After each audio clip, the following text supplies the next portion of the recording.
We want to be free. We want to do what we want to do. We want to have a good time. And that's what we're going to do.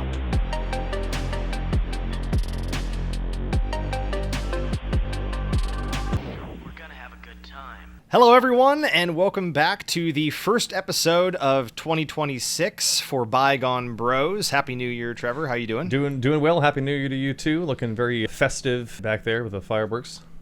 Thank you. Yeah. I don't actually know if this is 4th of July or New Year's for Seattle, but I saw the Space Needle and fireworks, so I thought that's about as close as I needed for a New Year's background.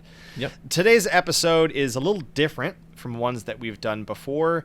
Rather than rewinding by a number of decades into the past, we're going to specifically reflect on the last year for 2025 and do a little bit into what we're anticipating for a change looking into the future for 2026 and what we're excited about. So this is going to be sort of our I guess, specifically media recap year in review or year in preview, as Trevor was calling it, with the P in parentheses, where we're going to start by reflecting on the top 5 movies and games of 2025, and then we'll shift after that onto the top 5 movies and games we're excited about coming into 2026. So let's jump right into it. Trevor, would you like to begin with your number 5 ranked movie of 2025? Absolutely. Well, for me, that would be Guillermo del Toro's Frankenstein on Netflix. Had a real ball with that one. I mean, just without jumping the gun, I mean, do we kind of want to say our piece if we get to a given film first and it happens to show up on the other guy's list, or? That's fine. I guess if anything shows up that is also on the other person's list, we can obviously call that out. Yeah. This one was not on my top 5. I did see it. Okay. And I thought it had some definitely high points, but I'll let you share kind of your description. Sure. Well, for me, I just found, I mean, Guillermo del Toro, obviously, if you know anything about the guy's work, there's a real fascination with sympathy for the devil, or for the monster, rather, and he has made so many kind of Frankensteins before, and now he did a Frankenstein, basically, as one does, and I liked a lot about it. I mean, it definitely took some interesting directions and made some changes for the source material. I remember reading, as I'm sure many people did that are into the kind of things I am, reading that when I was younger and being very surprised by the ways in which it diverged from the universal Frankenstein, which is specific copyrighted thing with the bolts in the neck and everything, but just the idea of the book. And the monster is very intelligent and is very irritated about the situation that he's in. He's not an unthinking golem, essentially, and it's really the doctor who's kind of more of a questionable figure. But even aside from the story, I mean, the performances, actors, the sets, and all that stuff you expect, the real opulent, borderline kind of steampunk stuff we got going on with some of the set design of this is great. Mia Goth, Oscar Isaac, Jacob Elordi, everybody's killing it in the cast. I think I don't know if I call it the definitive version, but it's definitely the most kind of spectacular, which if you know me, I like spectacular movies, so that was really where I got my seal of approval. Yeah, for sure. I also really appreciated that it was among, of the ones I'd seen, the more, I guess, true to the book interpretation of Frankenstein's monster, to where he was clearly more intelligent and wasn't just kind of going like, "Oh, master!" He actually could speak and think and challenge, Dr. Frankenstein. And so I definitely appreciated the fact that they took that tact with it as well. And then, like you said, of course, having Guillermo del Toro be the person to do it. I mean, if you need somebody who's doing a monster movie with good practical effects and well-written characters, he's your guy. Yeah, so. And that's the real, just kind of to put a bow on that one at least. People, I'm not the first person to say this, but Frankenstein really is it is a science fiction novel. It's a science fiction story, because galvanization, the idea that you could raise the dead with electricity, was at the time that Mary Shelley wrote that book. People were, it could happen. It was this idea of the reanimating and what is, I mean, robots and every other artificial being in fiction, that those same things. Because the Frankenstein, he's like having an existential crisis. It's like, how dare you do this to me? Make me this thing that has no family or past or people, and people cringe at the sight of, and it's tragic in that way. But that's what makes the drama so compelling. Maybe he's the first artificial intelligence. Yes. he had more intelligence than some people these days. Tell you what, yeah. Well, he's certainly more than ChatGPT, I would say. Yeah, ChatGDT. Exactly, yes. Yeah, so going in the opposite direction of intelligence, my number 5 was the I guess you could, I don't know if remake is the word, but the continuation of The Naked Gun. Hey, The 2025 version of The Naked Gun with Liam Neeson. Very, very stupid movie. But I had a lot more fun with it than I thought I would. Like, you and I both went to the theaters and saw it in theaters and had a good time. Definitely a lot of people in the audience, laughing along with us too, which is always fun. But I thought it really actually did a pretty good job of carrying on the spirit of the Leslie Nielsen movies with kind of the silly jokes and non sequiturs and committing just like way too much to certain bits and putting way too much effort into them, like the throwaway thing where they go on the the winter cabin romantic soiree or whatever, and then it turns into like a black magic snowman slasher. Yeah. Like that like middle, if I can like, jump in there. So yes, I did think about that, just barely. That almost made it on my list, period, because I had a larger top 10 list. I agree with everything you said. I think, Leslie Nielsen, Liam Neeson, it just fits. People were saying for years he'd be great for that, because the key to the comedy of those movies and the good spoof movies of that time is like everyone plays it completely straight. You get actors, like character actors, that do this kind of stuff. And yeah, just have the parts where like there's different kinds of jokes. There's background gags. There's puns. There's po-faced, stupid people just saying ridiculous stuff with a completely straight face. There's surreal interludes, like the snowman part, which is one of the funniest. I mean, I just about broke something in the theater laughing at that, and I can't even repeat half the jokes that I laughed at too. But like that particular one, that was an example, I guess I would say, of like good Seth MacFarlane humor. There were examples that were not so good Seth MacFarlane humor, but not every joke lands. No, it doesn't. But and it, obviously that's a partnership that worked before, because Liam Neeson was also in A Million Ways to Die in the West way back when Seth MacFarlane did that one. But this one, I think it really still, you're absolutely right, it carried on the spirit of those movies, and I don't need there to be any more of these, obviously, but it was a really, this is plenty. I liked it more than it was the best case scenario. Yeah, and that's not a backhanded compliment. That's just a compliment. Yeah. Yeah, and knowing, of course, that Leslie Nielsen has since passed, and sure. not having him around to be in it, I think this was about as good as they could have done under the circumstances. So yes, that's my number 5. Gotcha. Okay, well, my number 4 then. Yes, on to number 4. Yes. Okay, so for number 4, I was at 28 Years Later, which more on the horror side of things. That's kind of more my bag here, my dark chamber of my 9 Inch Nails shirt that I'm in right now for viewers at home. But this is, I just say, this is how you make a belated sequel.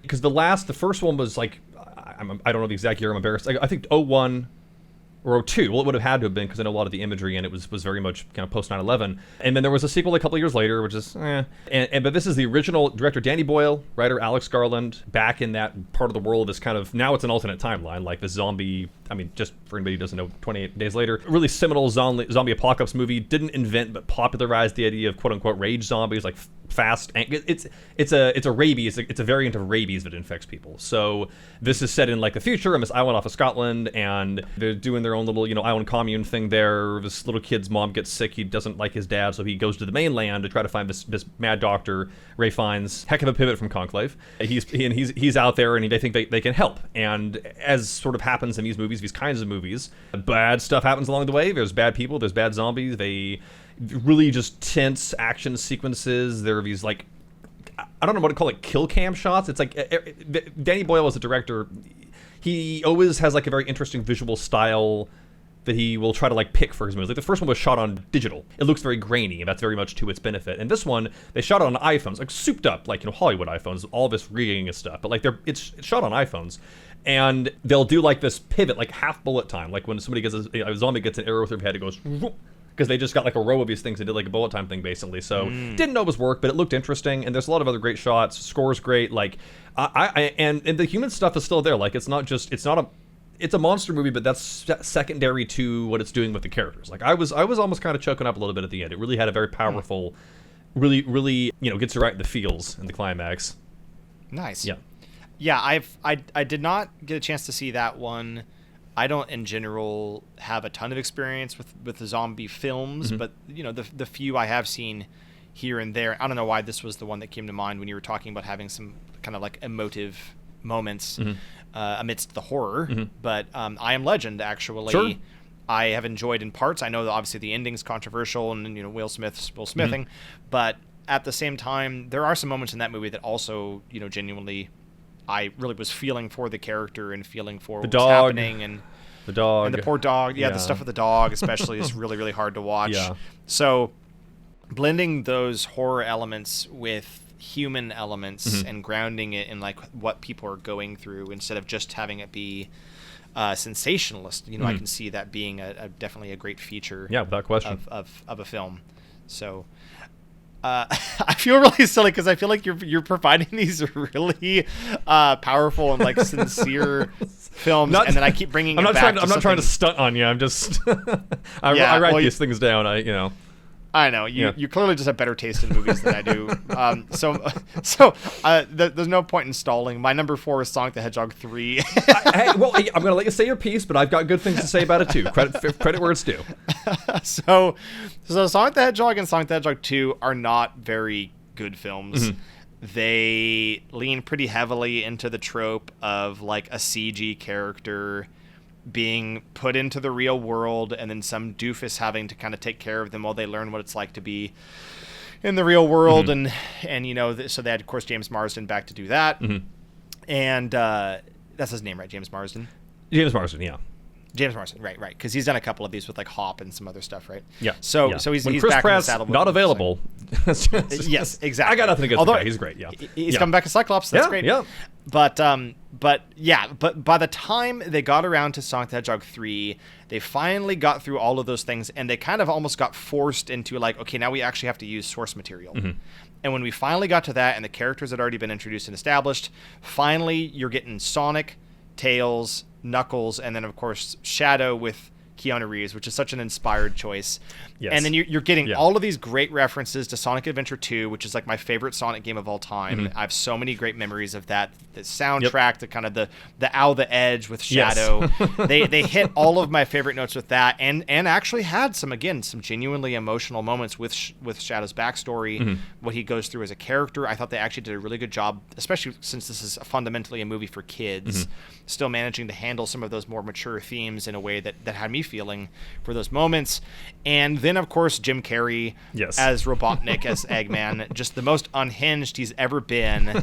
And then getting him to play against himself as his own father or grandfather. I always forget. I think it's grandfather. Yeah. Is it grandfather? Yeah. But 2 Jim Carreys on screen at the same time. and I know he's getting older. Yeah. But he has not lost his ability to just contort himself into just obscene positions. Yeah, I mean, I think that it is almost an act of nostalgia, because these movies are obviously very specifically indebted. They're getting up there, like Sonic Adventure, but like the first couple, like we're almost kind of spiritually going through the games in a way.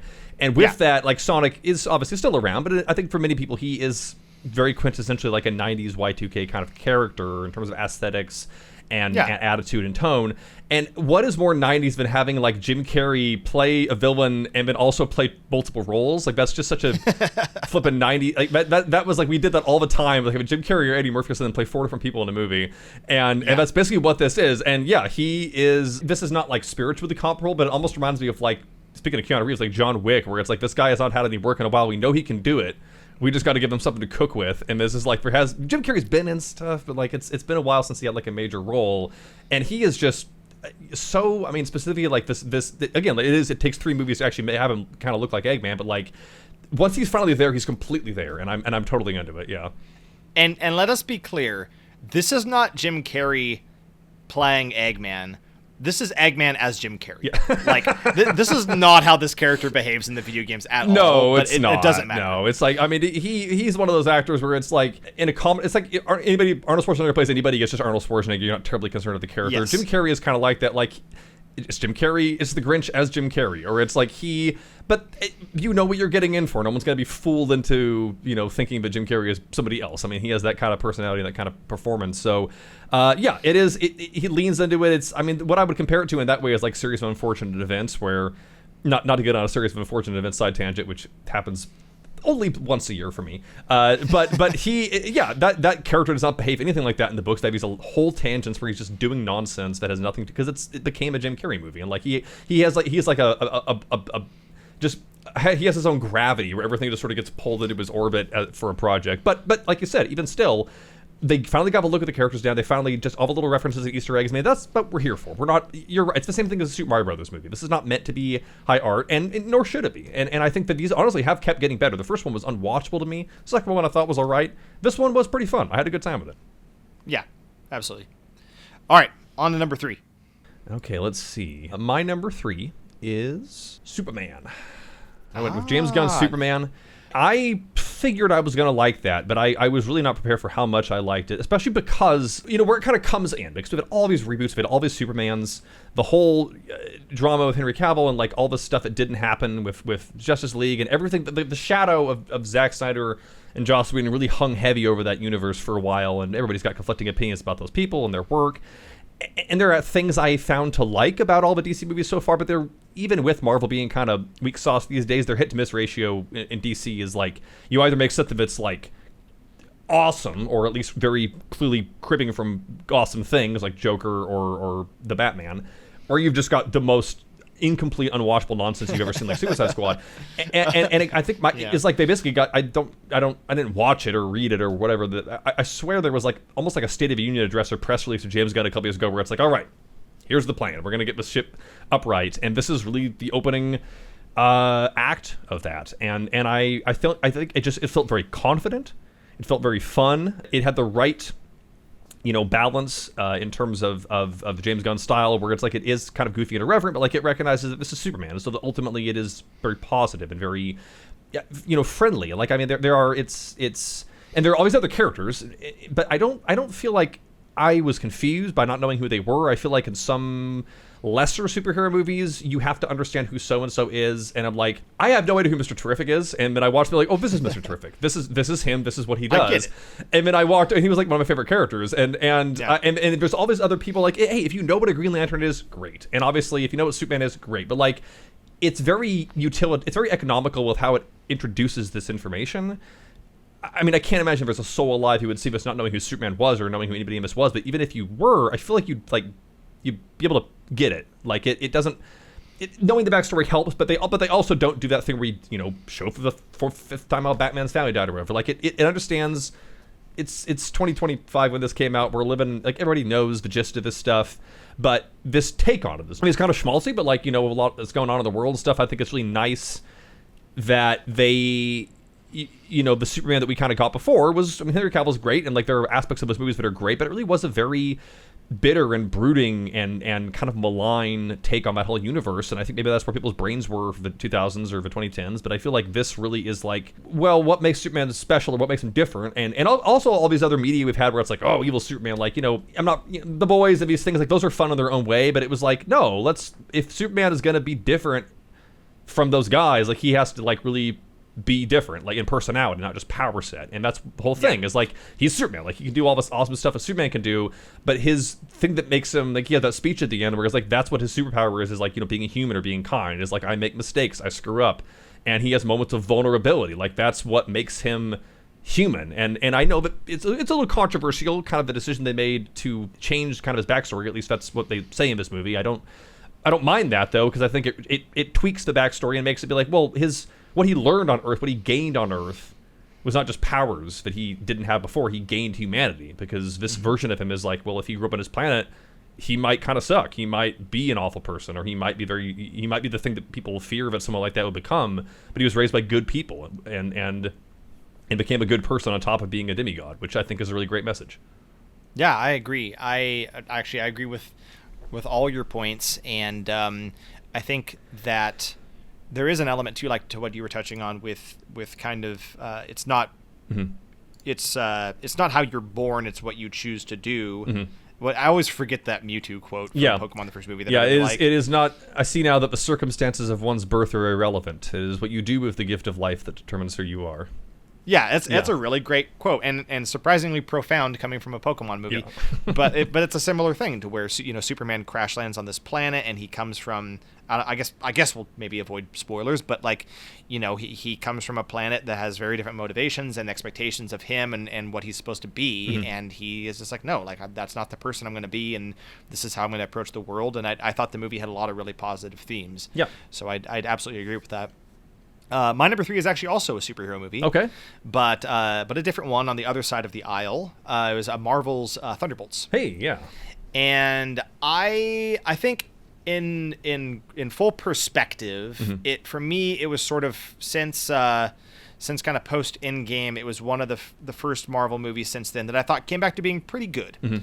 You know, I wouldn't say it's an exceptional film. It's not up there in terms of like, you know, the Avengers or some of the big punchers that have come from Marvel, but I liked the characters. I liked the fact that they were exploring some of these lesser known characters and you got to see them play off of each other in fun and interesting ways. But I actually found the themes to also be surprisingly powerful and deep for Marvel, which usually kind of plays it kind of safe. Sure. And doesn't really get into some harder subjects. And I felt like the overarching theme for this movie was sort of depression. It was it was about these characters that were beaten down and sidelined and really bad things that happened to them in their lives and being a bunch of screw ups and like not really having healthy relationships with other people and, you know, getting down on themselves or not showing up in the way that they want to. And then of course the kind of the main guy that ends up becoming the villain that they have to deal with, like he is sort of the embodiment of like despair and hopelessness, and like when he becomes going from the Sentry to the Void, and he's kind of almost experiencing like bipolar disorder, but having it be this exploration of what they're really trying to overcome is not the villain, but sort of their own darkness, their own despair and giving up, or their feelings of loneliness and isolation.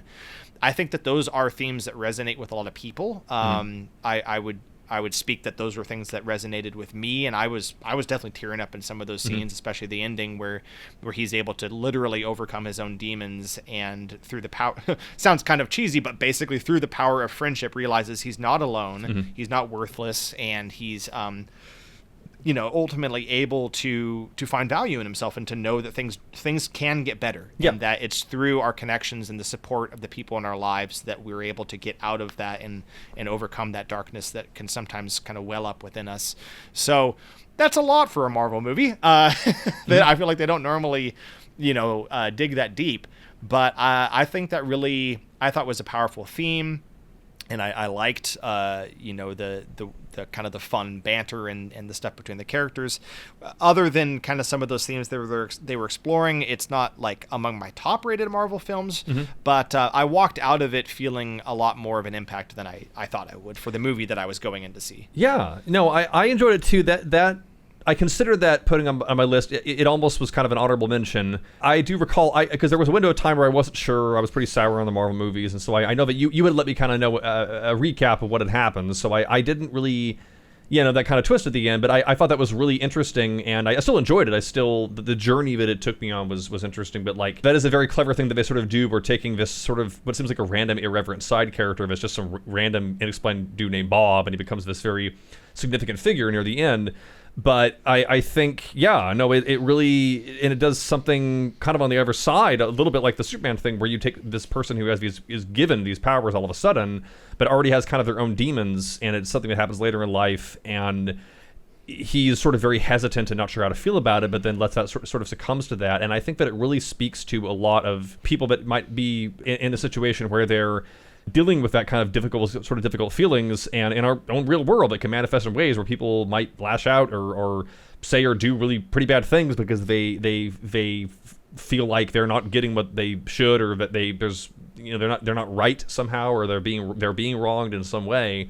And that usually manifests in these movies as like a bunch of CGI gray blobs hitting each other, or laser weapons or whatever. And there was some imagery in this that was very, very much CGI heavy, but it was very particular with where it was deployed, and it was fairly disturbing. I mean, the end climax of the movie is a kind of existential horror in a way. It really was pretty shocking, and it was shocking in a way that was very subdued. And the very thing that makes it creepy is that how simplistic it is. It really is a less is more approach, and that goes as well for the setting and everything. It's fairly humble, but it's not as, compare this to like for what I've heard, Captain America: Brave New World, where you just have this complete incoherence that's feigning at being something grounded or realistic, but is just as much of a CGI mess, and getting torn to ribbons in the editing room. And this movie, they'll find some way to tie all this into something else eventually, but I think it felt very much contained with these characters in this place for this thing, and it had a good sense of humor, and Julia Louis-Dreyfus, Aline Bennis being in the CIA or whatever still was weird to me, but she's great in these movies too. All of these, everybody this core cast they've developed for this. David Harbour is the Big Red Guardian. Everybody has really had time to be with these characters for a while, and that's been true of all of these movies. But now they're actually in a setting where that can shine. Mm-hmm. Yeah. Brings us to 2. Right. I put Sinners on the list there, and that's a pretty interesting one, and kind of 6 degrees of separation from Marvel. Ryan Coogler, obviously, Fruitvale Station, some earlier indie work. His more prominent films once he got big was, Black Panther. And this is, for me, that sweet spot where you get a talented director who does the little stuff. They get noticed. They do some franchise movies. Then someone writes them a blank check, basically, and it's all right. This is the thing I want to do. This is the one for me. And yeah, it's really interesting. It's kind of one of those movies that I like because it combines so many different things, but it's not messy. Like, it's kind of horror, kind of gangster drama, kind of Southern Gothic.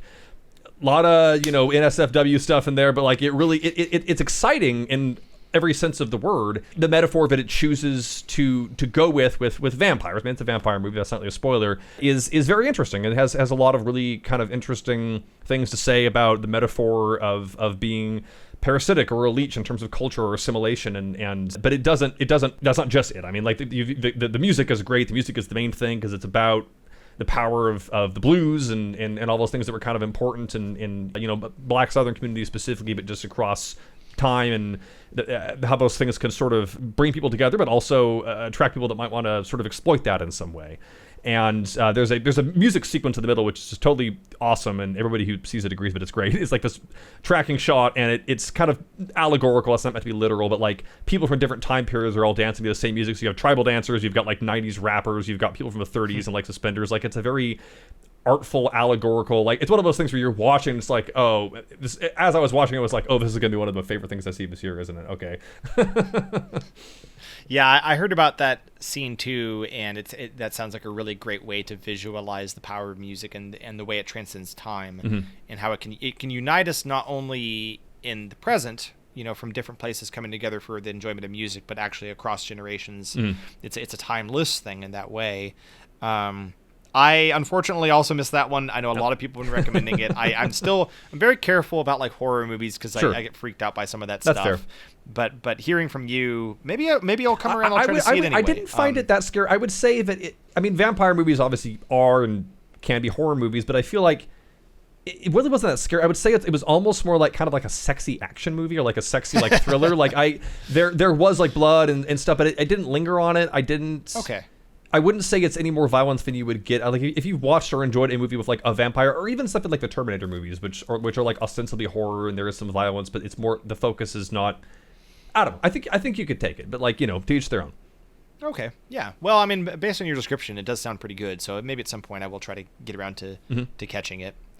My number 2, which again is kind of a funny transition because we're talking about being leery about blood or violence or things of that nature. My number 2 was Sisu Road to Revenge. Hey, there we go. Which was an exceptionally gory and violent film. I would almost say, I think you said this too, it was sort of like Looney Tunes in terms of the physics and the over-the-top violence, but with obviously lots of actual blood and decapitation and maiming of various, well, this time Soviets. Yeah. In the first film, it was Nazis. Now we're on to the Soviets. But I had a really great time with it. There was a lot of me just, wincing, but also cheering at the ridiculous ways in which this guy takes out the bad guys. We have Finnish heritage, so there's a lot of also just cheering for the Finns and their fight for independence. But seeing him, do these ridiculous stunts and death-defying maneuvers, and I guess, a lot of my themes, I guess, with my top 5 for these movies are themes of either like humor and or inspiration or resilience. And I felt like, the concept of Sisu, this sort of grit and resilience, was so well embodied to a ridiculous degree, but like the saga, the immortal goes on to do whatever it takes to just get home, to find home, which in this one, sadly, he's lost his family, but he's still trying to find a new life and a new home. And that sort of thing. And then again, the ending, of course, he had to hit me right in the feels with him finally coming to a place where he belongs and he finds community. and all of the Finns, who are as a people, to this day very much not speakers, but them just showing up with the tools and just kind of demonstrating like, hey, we're here to help and not try to kill you. Yeah. And then them all coming together and helping him build his home, and he's for the first time actually kind of almost like tearing up because he's remembering that like, oh, this is what it feels like to have community and to have family and to feel like I belong again and to be home. And so that was a powerful ending to an otherwise very just like silly amount of over the top violence that was a lot of fun. So yeah, I really enjoyed Sisu Road to Revenge. Nice. Yeah, that one on my kind of expanded my blog, I can throw up a link somewhere at some point, but I could do top 10 list games music. That one was on my list. I had that at number 8, so it was a little bit lower, but I did love it as well. I liked the first one. This was an escalation in all the right ways, a little bit bigger scale to it, and I think the thing that really does, because that is true, that is a quandary and be interesting ways. A lot of times horror directors will go on to do action movies or have some cross-pollination in terms of the cast and stuff, and I think it really is, I almost see it as like some of the later John Wick movies, like the Nobody movies, where the violence is leavened in a way by that sense of kind of dark comedy or irreverence or absurdity. It doesn't linger on the brutality in that way, and it's very clever. There's always the ways people getting killed, or like the scenarios they get into are very clever, and they keep changing. So it's not just like a bunch of guys getting shot in the head, although it does happen sometimes. There's like the staging of like the set piece. I'm a set piece guy. I like when it's like, okay, like what location is this happening in? Like what is making this unique? That's not just cheap, reverse shot, people getting popped behind brick walls or something. And this is fantastic at that. And you can tell it's made by people who have a real love of the craft. And really like we're having fun probably coming up with like what was going to happen to these individual moments. And Stephen Lang's having a big year. He was also technically I guess, and because he's Quaritch in Avatar, playing younger and bluer, I think, but that's him to my, I think that's still him, and he's the bad guy in this one, totally unhinged. So like it's setting him up to knock him down. That's really what these movies are all about. I mean, it is kind of vengeance, but it is also like, yeah, I'm just trying to get home. He's got like a mobile home basically, and you have a clear goal. You got really hateable bad guys. You got the pacing of it, like for what it is an act. I mean, like for in that genre, it's at the top of my list. But like pulling the camera back, I took other things into consideration. But like as far as pure ridiculous action movies this year, number 1 with a hollow point bullet. Well said. Yes. Okay. Well, does that bring us then to the number 1 movie of 2025? Yeah, for me and most cinephiles that I know, although there are some outliers, that was One Battle After Another, which, a new Paul Thomas Anderson movie, P.T. Anderson. And here's the thing. It's like, I don't, have a big cinephile banner over my bed, but like I do try to keep track of the stuff people are buzzing about. I haven't seen every Oscar winner. Sometimes I just straight up don't care, but like if I like the look of the actors or the themes or something about it interests me in some way, I can go for something a bit more dramatic or a bit more kind of auteur level. It's all relative, but this one I was surprised by how much I liked it. I mean, obviously I went and saw it thinking I would like it, but Paul Thomas Anderson, his stuff has been kind of hit and miss for me. Some of it's just, I'm not super into period pieces and some of that stuff, but this one is all from what I know, it's probably the first time he's done something that could be considered like an action thriller, which is what this often is in a lot of parts. But it also has a lot of comedy in it. The Leonardo DiCaprio character. What's interesting is it's loosely inspired by or based on an unrelated novel by a different name. Oh. It's very unclear about the time period that it takes place in. It doesn't. People have kind of gotten hung up on that. I didn't really mind. I just genuinely didn't care. Sometimes I get very particular about that, but like I could tell that the point of the story was like, it doesn't really matter. It's like the themes it's about, the struggles it's about in terms of like oppression and the political things it's going for. Well, it's kind of like an ice allegory, right? A little bit. Like I think the book is about people like revolutionaries in the 70s. Which were very much like this, so that's part of it that feels kind of quaint, and this the some of the things the slogans and things, it does feel a bit like dated, but the people have phones, but like it never dwells on that. Like it's not supposed to be science fiction. Some people have called it like an alternate future or something, and I never got that, because I mean some of the stuff that was happening with the cops and all these things, I'm like, oh, I just saw that on the news. So like I don't think this is meant to be like a dark future or whatever. I think it's just very clearly meant to be kind of like a version of now, or like a version of a near future or something. And then Sean Penn, who I've been kind of slumming it for a bit in my opinion, at least from what I've seen, he is a great villain in this, like a perfect example of just this loser who, unfortunately has a great degree of power, and like, there are dudes like that running around making decisions all over the place. So he's great in that role. Leo is playing kind of this stoner dad who used to be in this revolutionary group, and he's kind of gotten out of it for a while. So he's kind of a little bit of like slapstick comedy with him, but he is like a good guy and he means well, and his daughter is trying to, keep the good fight going, but there's this whole family dynamic. So it's about, and then Benicio del Toro's this very laid back dude who's also helping out Martial the arts cause, and instructor. a few small beers. Yeah. When he's drug driving in there. But there's, it's another example for me of like, it has a little bit of everything, but it all fits. It's funny. It's heartfelt. It's exciting. There's a car chase at the end of this, which is like, it's so simple, but it's so, I don't want to spoil it, but like it's one of the most clever, like tense sequences I've seen in a movie in a while. And I'm like, after this, I was like, give this guy a Bond movie. Like I really, I never would have said it before, but like give P.T. Anderson a Bond movie. But no, and the message at the end of it is great. It's like, yeah, it takes community building and sort of resilience, and that's kind of what the title suggests to me. Is it's like, this is just going to kind of go on for generation after generation. There's always going to be people that are going to try to keep us down, and there's going to be people that are going to fight for it, and some of them might be kind of goofy and not be perfect people, and they may not, but like it takes a village, and I think that it managed to fit that into this story, but also still had these great family dynamics and kind of goofy comedy. And I never really was quite sure what was going to happen, but I still, I was kind of rooting for who we were following, and I think it really will be seen as like a defining film of like where we're kind of at with movies and society and a lot of things. Maybe that's calling a shot, but it felt resonant in that way. Like I don't think it's perfect. I don't think that it accomplishes everything that it sets out to do and say in like an immaculate way. No art does, but I think that it will be seen as very defining of kind of now. And I think I don't like things just because I think they're going to become popular or whatever. But that was a icing on the cake for me. It was just this timeliness in a way. Yeah, that's actually the word, because I actually did see this one too.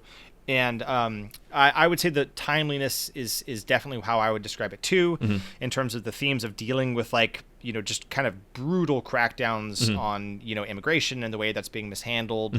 Obviously, like, military authority figures like heavily abusing their power, and people who are wanting to keep up, the fight for liberty and the fight for human rights and those kinds of things. I think that this is very much a film of its time. I don't know if it was intentionally timed in that way, but it certainly has worked out, in that sense in terms of the themes.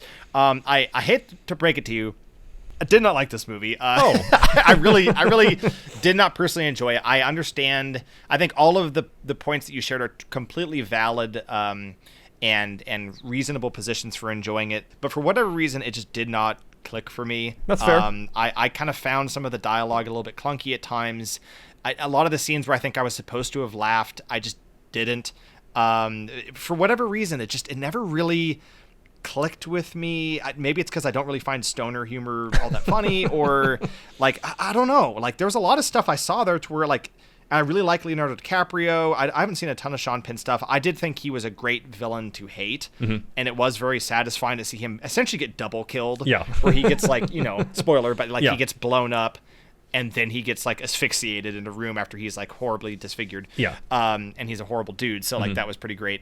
But I don't know, for whatever reason, it just did not work for me. And that's just a me thing. I will say another thing that wasn't even its fault was that we watched it on a new TV, and I cannot figure out how to turn off motion smoothing. Oh, I'm so sorry about that. Yeah. And it made the whole movie also feel like an SNL skit, which just made it that much less fun to look at. Well, this was shot in VistaVision. Like, I don't think I saw it like in a special screening or whatever. Like, it really did benefit from like having an expansive. So I'm sorry I had to go through it. Like, it sounds like obviously your issues were separate and apart from that, but that doesn't help. I mean, people motion smoothing. Yeah, we gotta.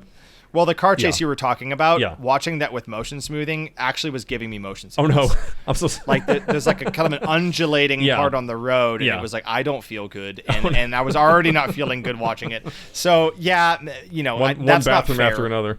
Yeah. Yeah, exactly.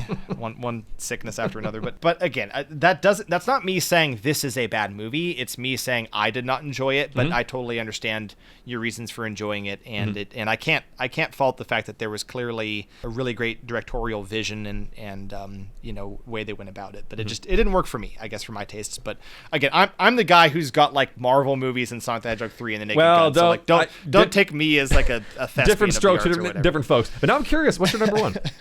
I didn't want to spoil it because you had mentioned it earlier, but actually my number one, somewhat stereotypically, was Superman. Okay. I don't have a lot more to share beyond what you said because you did an excellent job of describing its high points. I guess the one thing that I will reiterate, again, with sort of my theme this year, it seems to be kind of inspiration and resilience. I really liked, and I think you did a really great job of describing this, but to kind of borrow from what you said, I really liked how they showed that his superpower was like his ability to stay positive. And that's kind of, I think you'd said this to me before previously, how Lex Luthor's main thing is like he's a hater. He's a hater. Yeah. Like he's a hater. Like he's like a legendary hater who will go to the ends of the earth, to basically hate on what Superman represents. And I liked the fact that Superman was, like he says at the end, he's like, no matter what happens to me, I'm going to keep getting up. I'm going to keep fighting, and I'm going to keep staying positive and being this inspirational figure for others. And I think one of the reasons that I liked this interpretation of him is that there have been other Superman movies where he kind of, gets kind of banged up. But this one especially, he goes through a lot. Yeah. He is like physically beaten to heck. He is like emotionally and mentally, bludgeoned. He has to like fight a clone of himself.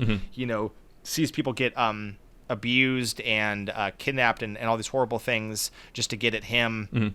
Some really horrible stuff happens to him, and at the end, he none of that like stops him. Like his strength is not just all the things flying, jumping over a tall building with a single leap. His greatest strength is his choice that he makes. In any given situation is like stay down, and he says no when he gets up. And I thought that was really great. It's to quote another film, it's that Rocky quote of it's not how hard you hit, it's how hard you can get hit and keep going. How much you can take and keep moving forward. That's how winning is done. And as much as I rag on Superman for being like, oh, he's so boring, he's so generic, like he wins every fight, blah blah blah. Like this film showed that no, Superman doesn't always win. And actually, the thing that makes him great is those choices that he makes to stay positive. Yeah. And I thought that was really cool. I think that is honestly, it makes him come back up to being one of like the most inspirational superheroes for me, and sort of embodying what a hero is all about. Kindness is the new punk rock. Kindness is the new punk rock. Yeah, I like that. Great. Well, that's a good cap, and but yeah, good messages overall. Yeah. Yeah. Yeah, so that's our top 5 movies of 2025. And then let's, I guess, jump right on to our next segment, top games in 2025. And I'm cheating a little bit in this list because I didn't play a ton of games in 2025 that actually came out in 2025. So I am doing the top 5 games I played. That's okay. In 2025. So there's going to be stuff from other years. But I'm going to have you kick it off, Trevor, with your number 5 for games of 2025. Sure. So my number 5 game of the year is Doom: The Dark Ages. So this series, the whole series, I don't have a ton of history with before the 2016 reboot where we just called it Doom.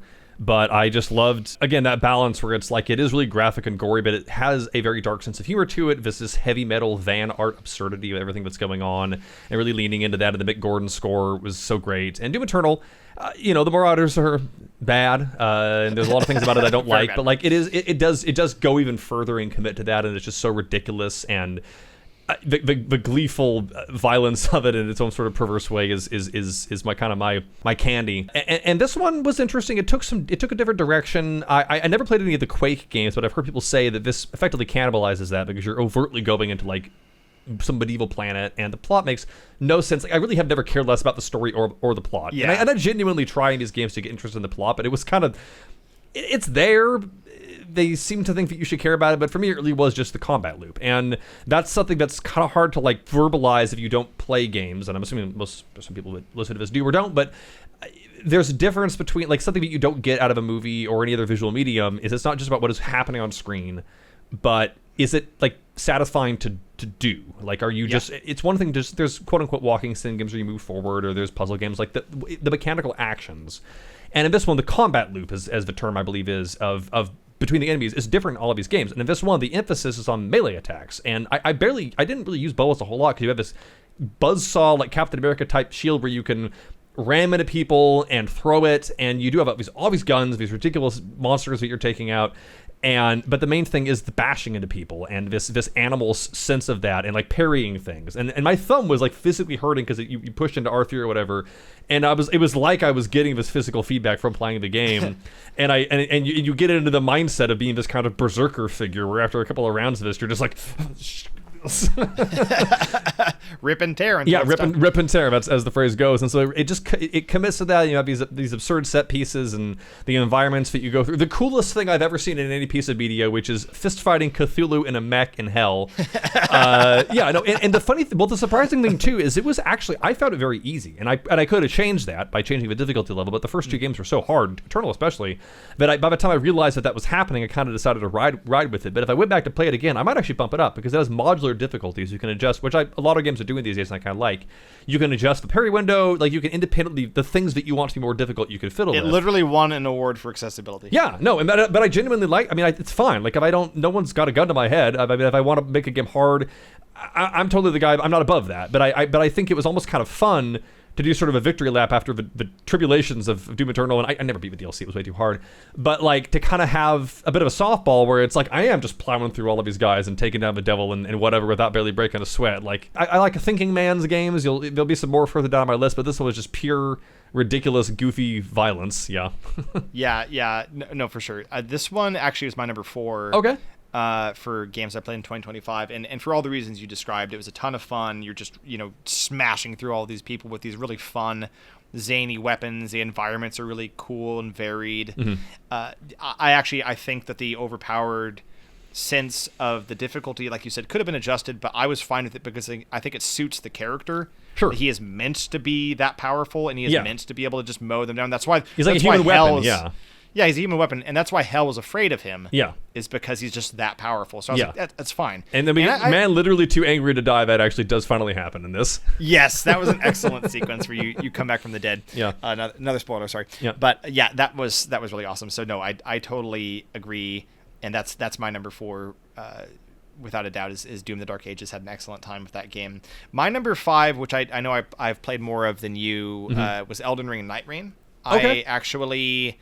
I haven't got a ton out of it since I played through the main campaign, so I can't say it's had a ton of lasting power. There was some DLC that came out that was okay. It had a few new characters and 1 or 2 new bosses and that kind of thing. But the core gameplay experience, despite its difficulty, playing through that with some friends, one friend in particular who I've been playing with for a while for these games. But I really enjoyed the dynamic of having a FromSoft game where it's 3 people co-oping and it's kind of built around that, because I've never liked the co-op in other FromSoft games because it was kind of very difficult to get into and out of. Like the actual way that you enter into games is hard. And then you're always dealing with invaders and that's frustrating and so on. So having this be PvE against computer controlled monsters and bosses, and then I really like co-op when it's done right. It's very satisfying, and this game does a good job of every character having a very distinctive thing it can contribute. And I like playing kind of tanky characters, so I played the Guardian, who's a very tanky guy. It's a bird man with a huge shield, and I had a really great time with it. It felt like we were overcoming these impossible odds and fighting through these long slogs of enemies to have a big final boss fight. And when you finally beat that boss that's been giving you so much trouble, there's this adulation of people just cheering and yelling with excitement that we finally did this. This was so hard and we overcame this challenge, and again had this resilience to see it through. And I don't know, it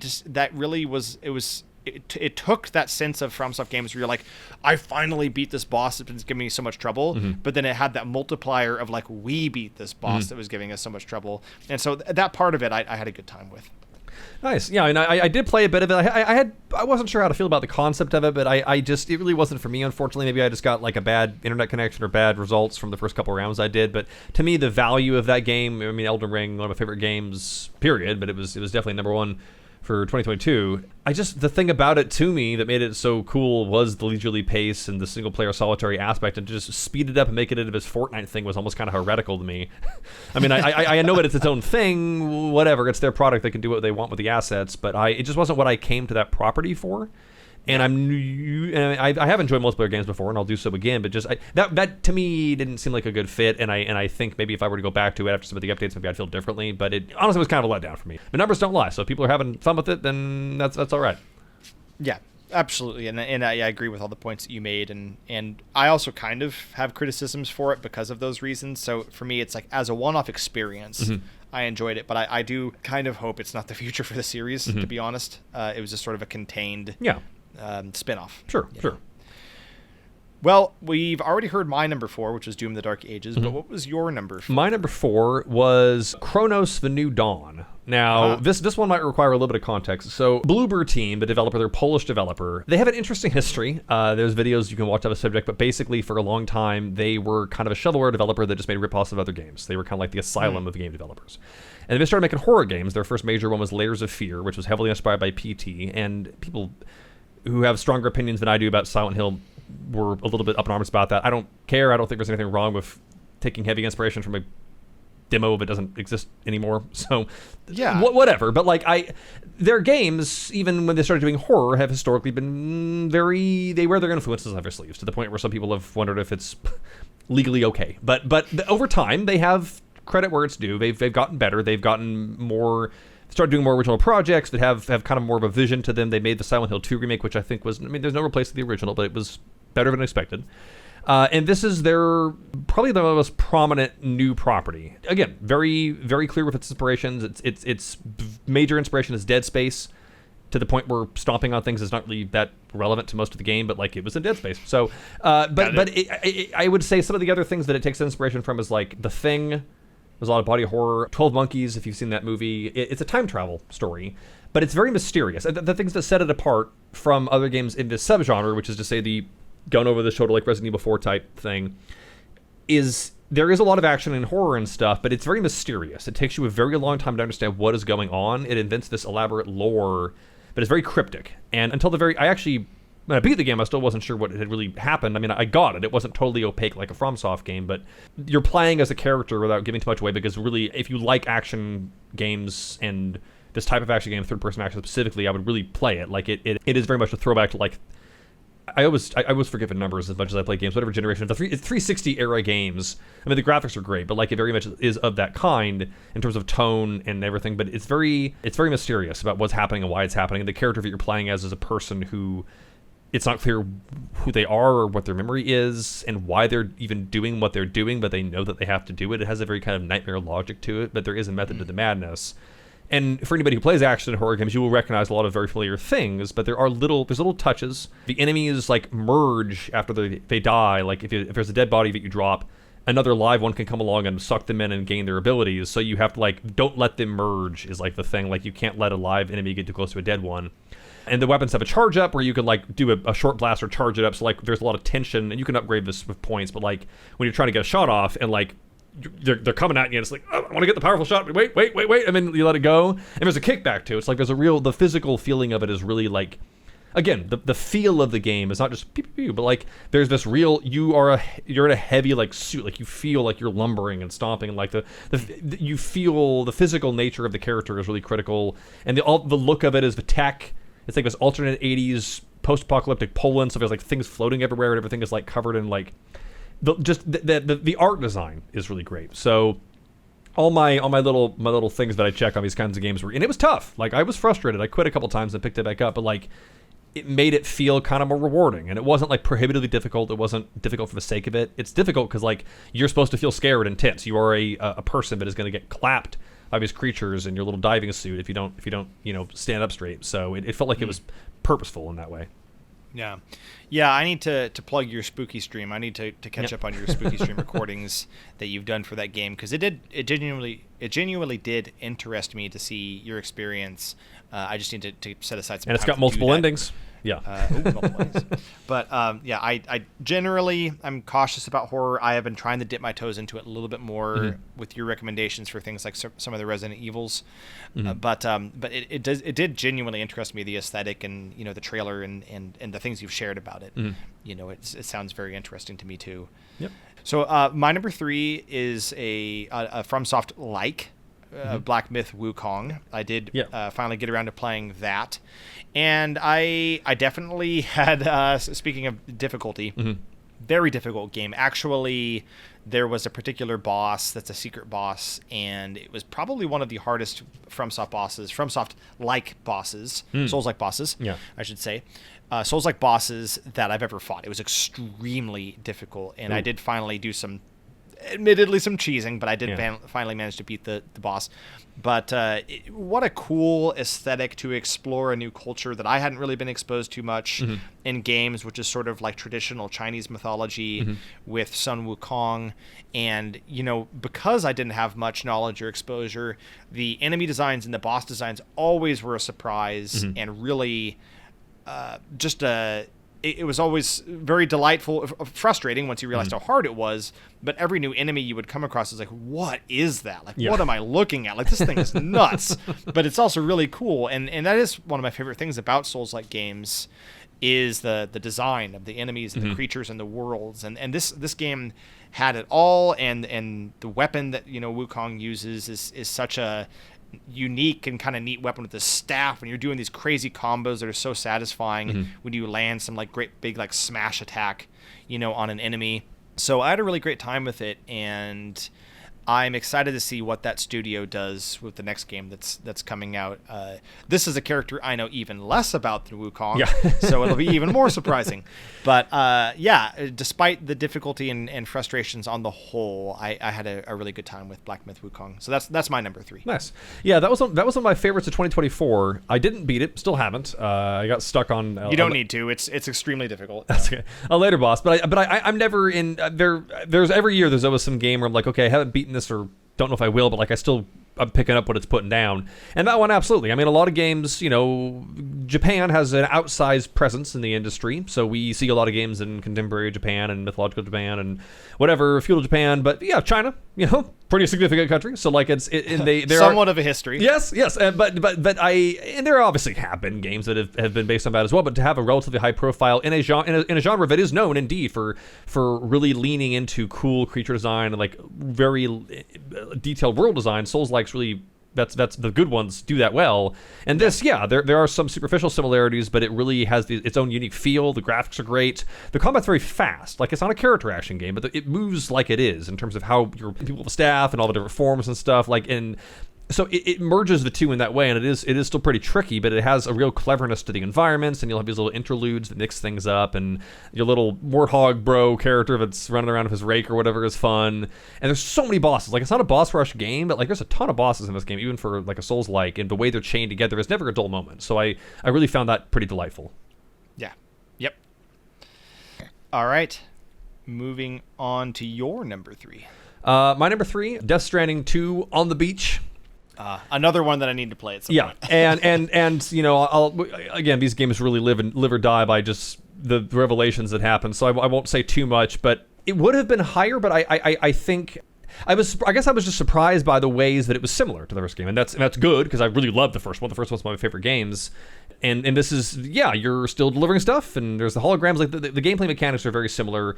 Some things about the plot are similar too, but even the new things are just more of the same in a good way, which is to say like lifelike graphics, like some of the most like not even just the mocap facial stuff that they show in all the trailers, but like the environments. Like on the PS5, this is one of the best looking games I've ever played, and it really carries over again. But that kind of goofy sincerity that Hideo Kojima has in a lot of his stuff, where it's like, let's bring in all my actor friends and all this music on the soundtrack, and like the music fits. It's that great mix of kind of wistful and silly in some moments, and you have more people whose names end in man or are these ridiculous Mr. Thoroughly obvious. Like, it's a Kojima game. Like, if you don't, it's just you're in or you're out. And so like I get it if a person doesn't like his thing or whatever. It's not a defect; it's a feature. Yeah, and I think just with AI and all the stuff these days, like I really come to appreciate more when a project has a specific vision. Like I remember, not to get sidetracked, but like the auteur thing, or even just like growing up, like I remember when people make fun of a movie, it's like, oh, it's so. Like a Michael Bay movie, whatever. It's like, oh, it's so this person's thing. It's so, specific to them. Like, why can't it be more normal or safe or whatever? And I'm like, I don't know, man. I mean, if something is like not actively trying to attack me or is like physically difficult to read or watch or listen to or whatever, like if it's just kind of goofy or it has like specific traits, like okay, well, God forbid a person have like a thing they want to say and a personality, and like, I mean, because like, no, you're not going to mistake this. You're not going to mistake this for a Nintendo game. You're not going to mistake this for a Sony Interactive Entertainment game. I think they published it on PS5, but still, like, Kojima, like, you know, Hideo Kojima, like, he has these specific things that he interests in, including ones that were in the first game, and he's just going to talk about them for a little while you run around, you know, doing DoorDash, basically. And so yeah, definitely nothing comes close to the impact of the first one, but this was great. You know, the thumbs up. Yeah. I would like to check it out as well, and I appreciate you holding back on any particular spoilers because I'm sure there's a lot to discuss, but I am curious in seeing it at some point. But I liked the first one. You know, there were definitely some very weird things because that was, I think, maybe my first Kojima game as well. So it was odd at times, but it was certainly memorable, and it was enough to keep me interested and want to see what he does with this sequel. Keep it on. And I like that message. Okay, a lot of positive resilience. It's a great thing for us all to seek in our media. For my number two game I played in 2025 was Yakuza Like a Dragon. Yakuza Like a Dragon was just like you were talking about checking boxes. That game checks so many boxes. It is silly. It is funny. It is intense. It is emotional. It is everything I could ever ask for in a story, in a game. You know, I just kept wanting to play more and more of it. I left it after some, you know, ridiculous amount of playtime, and I barely scratched the surface of all the things I could do. It feels like you could live your entire life in a Yakuza game, and then Like a Dragon added on this fun Dragon Quest-esque sort of RPG system. And I had a fantastic time with it from start to finish, and I really got into it. And I wasn't sure how to feel about it at first because my first Yakuza game was Yakuza 0, where you're playing as Kiryu, and the playstyle is very different, but the Kiryu as a character is also very different. And with Ichiban, I didn't know if I would like him as much because he was even, you know, zany by Yakuza standards, just with the crazy haircut and stuff. And he ended up being like a very deep and interesting character, and I really enjoyed stepping into his shoes and seeing their take on Japan through his eyes. So yeah, big recommend for Yakuza Like a Dragon. Yakuza 0, of course, is the one I'd always say people should start with, but Like a Dragon I'd have to sit down and really think about it, but it might be like one of the best games I've ever played. Like it is high praise. It is a really, really great game. Nice. No, my relationship with those games so far is interesting because I have technically played a couple of them. I played the Judgment games, which is a sub-series about a different character named Takyagami, and he is like a former lawyer who becomes a PI, and it's set in Kamurocho and has like a lot of some of the same characters and vibes and engine. Like it is spiritually is a Yakuza game, but it's more focused on like detective work and like kind of like Phoenix Wright type like legal interludes where you're interviewing people that are like in court presenting evidence and stuff. I did play a little bit of Like a Dragon. I haven't gotten around to really getting into it in earnest, but I definitely do agree for what I have experienced of that world where there is this very fun house blend of goofy humor, but also these really very sincere and well-developed characters that live in this strange little world, and all the different things that can go on and the level of detail, but also kind of knowing to have fun and doing all these different variations on the theme in terms of that concept and that view of this particular sort of urban Japan environment for especially, you know, kind of a Westerner. Some of the things about it can seem very strange, but also like very immersive. So yeah, no, I fully intend to check those out. I got 0 on my PC. I've got Like a Dragon on my PS5 or downloads. So the case is not staring me in the face for better or worse, but I have every intention of circling back on those. Yeah, I'd highly recommend that you find a chance at some point to play through them and see what they're all about. Nice. So my number 2, which I think is going to presage you since we flipped this back around, is Donkey Kong Bonanza on the Switch 2. Bonanza. No, that's another one that almost kind of feels of a kind with Doom the Dark Ages because of this frantic, violent spirit that puts it's more colorful and family friendly. And extremely violent. Yeah, but Donkey Kong has always kind of been like a more violent character, like a violent mascot. Like, I think I don't know if it's because like he was a villain, like he started out as a villainous figure throwing barrels at Mario, but like even in Donkey Kong, he's doing that. Obviously, in Donkey Kong Country, he blasts out of his house. He's comes in with the boombox on top of Cranky at the beginning or whatever. He is destructive. Donkey Kong Jungle Beat, which is the reason the E10 rating exists. it is the, I don't know, Poltergeist or Temple of Doom of video games. Where it's like, look, we gotta put a second thing. This in is here. a little much. We can't show this to children. But like he's got these big, he's King Kong inspiration is there. There's a whole lawsuit over it. I mean, he's a tumultuous figure. But this really, it's not just that. I mean, it could have just been a beat 'em up, and in some ways it is. But it's a platformer. But it's a platformer that I think, frankly, is more clever than many. I mean, platformers were so big growing up. I just thought that's the way it would always be. And now we get like the occasional Mario and some kind of throwback stuff. But this really brings the genre forward to me. Terrain deformation, that's been done before, but like the level of commitment, like materials and the way the environments are made, this is like the Switch 2 game to have. I mean, Mario Kart World, I'm not going to go on how much of a disappointment that was. I don't even know prospects of whatever major stuff we're going to get. There have been some other good games, good Nintendo games that probably will make my belated list for 2026. But this one was just like, oh yeah, this is, I saw that this was coming. I knew I was going to like it. I did like it. It's great to see another Nintendo platformer. Great to see DK back in the starring role.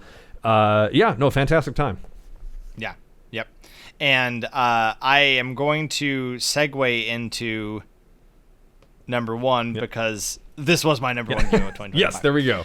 Yeah, and I don't need to rehash the great points that you made about it. It was incredible. It was, it didn't have maybe the same emotional depth. Although I did like get a little emotional at the end of the game. I will say, the relationship that builds between Donkey Kong and Pauline. Pauline, how could I forget? Of course, yes. And reflecting on the little journey that they've had together and a very nice little song that she sings and so on. Mm-hmm. So and of course reflecting also on just the history of Donkey Kong. This is like Mario Odyssey with celebrating the history of Mario in that game. This game celebrates the history of Donkey Kong, including Donkey Kong 64, which a lot of people forget about. Yes. But it really goes through all of the games and has little nods here and there, and it was great to have that too. But yeah, just the like you said, the creativity of it, just the tight, fun controls, all of the cool stuff that you can do with DK's abilities. Punching stuff. Just punching. You're punching up. You're punching down. You're punching forward. Yes. Having three directional dedicated punching buttons. controls. Yes. Yes. Yeah. It was very fun and cool and creative with everything that it did. Very hype music. When you go like into the Bananza different transformations and the songs change and you're just going crazy with your powers. It was just so fun. It was just, and that's what Nintendo does best more than any other game company, is that they know how to create like genuinely fun and memorable moments. And we've had some spoilers throughout this countdown. I will not talk about the end of this game and reveal it, in part because we have a friend that is still playing through the game and other folks too. But like the ending is like one of my favorite endings of like, it has to be one of my all-time favorite game endings where just like the entire time that you're going through the ending, you're just like, yeah, like you were just like having such a blast with like how they chose to wrap up the game. And it is just awesome. I love it. It's probably, well, I'm kind of speaking about like all-time favorite games. Like this is probably one of my favorite all-time Nintendo platformers, and that is amongst like the Mario games. Yeah, and I think it's telling that Nintendo released a new video game console this year, and they didn't go with a new Mario platformer. They went with a new Donkey Kong platformer, and they put all of the love and care into, let's face it, kind of a neglected series. Like the last Donkey Kong title came out in like 2013. Yeah. So seeing him come back and with such a bang was so satisfying as a DK fan. So I loved it. Game of the year. Yep. For me. Yeah, I mean, my number one, again, like I'm kind of joining the crowd on this one, but it still meant a lot to me. Clair Obscur Expedition 33. So creative. Well, but I will say, and I just before I go into a couple of things about it, I don't remember when I first saw the trailers. Obviously, it's really a great kind of indie success story. The people at Sandfall Interactive, just for context, people that I think mostly, or at least some of them, used to work at Ubisoft. Major video game company, Far Cry, Assassin's Creed, French-based. They wanted to do their own thing, or I don't know. But they got fired, or they just quit, whatever, can't blame them regardless. And they made something totally awesome and new. And like it is just firing on all cylinders. The music is great, the acting is great, the soundtrack is great, the graphics are great, the gameplay is great, the story is great. Like it's not perfect. There is some weird UI stuff in there. It's not worth really getting into, but like these opposite of platforming. This is not a platforming game that put these jumping puzzles in there. It's so stupid. I just politely ignored them. But the core of the game is a turn-based RPG, which is the kind of game, some of the first kinds of games I ever played growing up. It was like Dragon Warrior, Dragon Quest, but the Dragon Warrior on the NES. And it kind of felt like those games coming back to me when I needed them the most, or when I sort of needed that kind of like story-driven. And specifically Persona 5, which I never really got into that one, but like the very hyperkinetic, like the look of the menus and everything is so that's clearly cribbed from that, but but the look of the world is it's like kind of French basically. People and they lean into it. They know it's sort of funny, like you can get like a baguette costume and you'll fight mimes and stuff and stuff, but they don't let it. The game takes itself as seriously as it needs to, and it develops these characters. But I came into all this pretty fresh. Like I didn't know anything. All I knew was the basic imagery of it. I didn't know anything about the story. I went in totally blind. So I guess what I want to ask before because I will try to not eat up too much time. Like how much do you know about like what happens in this game? I know that I actually, all joking aside, I do want to check it out because I've heard you say great things about it. It's obviously won like every award of the Game Awards. So I do want to make a point of playing it, and I know that the number has something to do with people turning a certain age, and that's kind of all I really know. So if it's at all possible, which is probably hard, but to avoid spoilers beyond that. I it's on two fronts. I mean, the story is about a lot of things, but I guess I would say playing it at the age that I did, at the time that I did, was very impactful to me. I mean, the characters and everything was still great regardless, but like just some of the messages in it, some of the things that happen in it, and the journey that the characters go through, like emotionally and physically. Yeah, no, I mean, you want to talk about like really starting to choke up during some moments where I didn't even really expect it, and just the way that it weaved gameplay into storytelling and vice versa. Just little choices in the dialogue. There's just lines. There's things people say in this game, but it's just like the keep on keeping on thing in Death Stranding, where it's like this is just going to become a part of my personality now. Like this is just this. I mean, not to get too kind of poetic, but like I think that some pieces of media, they stitch themselves into you like a replacement organ or like a favorite song. Like it becomes a part of you. And I think that this is a game that is just now just a part of me, the same way that my name is, or a mole on my arm. Like it means that much to me. And I think on a broader level, it's about art. Like without giving too much away, like it is about the power of art and about storytelling and about everything that makes life human, I think. But it's set in a fantasy world, but it's very silly and exciting. And it has moments of sadness again, but like to kind of parallel some of the themes. And there are some real moral dilemmas, and there's some real questions, and they're about how we deal with grief and growing old and time and legacy and friendships and family and all these things. And I'm being very broad on purpose, but like the themes are that broad, but they're dealt with in ways that feel very real. And it isn't just these boilerplate characters saying the same things you've heard before about family and death and whatever. And it's everything. Everybody is fully realized. Everything, you just feel like you get this world. And so when they were just twists I did not see coming, and like it's a treasure in that way. Yeah, well said, and I think those are all the more reasons that I need to get around and get off my duff and actually play it. I am turning 33 next year, so it sounds like it's about as good a time as any for me to check it out. But I definitely need to hear about it, especially because I do consider your endorsements to be especially reflective of how much I should play a game, I guess is my clumsy way of putting it. Sure. But if you recommend a game to me to that degree, it's like, oh, I should probably check this out. Like the way that you recommended Death Stranding and like those kinds of things. So I'm definitely wanting to check it out, and it sounds like a amazing game. I think it won all those awards, I'm sure, for good reason. So I promise I'm not trying to dog on your your appreciation of the game, but when you were talking about games like becoming a part of you and changing you in fundamental ways, I finished Donkey Kong Bananza and I 100%ed the game. Like I got everything. Wow. I got everything in the game. Every banana, every disc, every costume. I got everything in that game. And I swear now, everywhere I go, I'm looking for stuff that's banana. You return to Monkey. Yeah, honestly, like everywhere I go now, if there's like a banana milkshake, I'm getting a banana milkshake. If there's like a banana flavored something, I'm getting the banana something. Yeah, it's the potassium. But like I don't know, I think I just heard banana. So many times that now it's like it comes in banana. I'm getting the banana. Like it is like that has changed me. Yeah, and it's a little concerning. That's totally valid. That's totally legitimate. Yeah. So that's the very superficial comparison I'm making. let's go through our anticipated stuff for 2026. Yeah. But we're gonna kind of go It'll be quick. ping pong. We haven't played them yet, so we don't have as much to say about them. Yeah. That's exactly it. So we're gonna kind of ping pong back and forth again, but we're gonna go down each list and just say like just a couple quick sentences for each, in the interests of time, but also getting to share a little bit about why you're interested. So we're gonna start with the top 5 movies we're excited about in 2026, and Trevor, take it away with number 5. Sure. So this one, I mean, the future is always uncertain, but like I think this is coming. I saw an article saying that this is coming out this year, and this is just on principle because I had to fill. I actually was having trouble, surprisingly, as much as I like movies. Coyote versus Acme.